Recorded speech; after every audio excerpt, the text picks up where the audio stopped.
শুনেছি রোদ্দুর থেকে ভিটামিন ডি পাওয়া যায়, তাই আমি একটু রোদ পোয়াচ্ছি। এই যে হুদো, তুই শুয়ে শুয়ে শুধু লেজ নাড়া দিচ্ছিস, তোর কি কোনো কাজ নেই?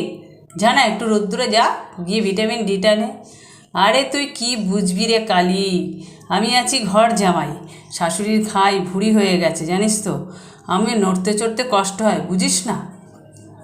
দেখ না আমি কীরকম স্নান করছি কলপাড়ে মায়ের সাথে, মা আমাকে এই শ্যাম্পু দিয়ে সুন্দর করে চান করিয়ে দেবে, চকচকে করে দেবে, আর তুই ধুলোয় গড়াগড়ি খাস। দেখেছিস আমি কত ভালো ভদ্র মেয়ে। সারাদিন আমি মায়ের সাথে কাজ করি, মায়ের কোলে উঠি, মার সাথে পায়ে পায়ে ঘুরি, মার কাছে খেতে চাই, কত কাজ আমার, এই সব করি। আর তুই কি করিস? শুধু শুয়ে শুয়ে লেজ নাড়া দিস। দেখ আমি কত পরিষ্কার ফর্সা হয়ে যাচ্ছি, মা আমাকে কজলে কজলে চান করিয়ে দিচ্ছে, গরমে কত আরাম, কত স্বস্তি পাবো আমি। সেই জন্য তো মা ভালো করে আমার পেট ফেটগুলো জল দিয়ে ধুয়ে ধুয়ে ভালো করে চান করিয়ে দিচ্ছে। তুই হুদো কী করছিস?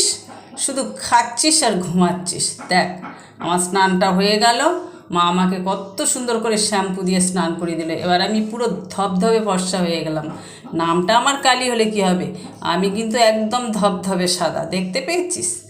যাই, এবার মা আমাকে ভালো করে গাটা মুছিয়ে টুচিয়ে দেবে, আমি সুন্দর পরিষ্কার হয়ে পাউডার ফাউডার মেখে একদম সুন্দরী হয়ে বসে থাকবো, তোর মতন কাদায় গড়াগড়ি খায় সারাদিন, হুঁদো কোথাকার, মোটা হুঁদো, লেজ নাড়া দেয় আর খায়। দেখ আমি আমার শ্যাম্পুর বোতলটা নিয়ে আমি চললাম, এবার আমাকে মা গা ভালো করে শুকনো করে দেবে, তাওয়াল দিয়ে মুছে ভালো করে তারপরে আমাকে ছাড়বে। দেখেছিস কত সুন্দর আমি পরিষ্কার হয়ে গেছি, তাই না?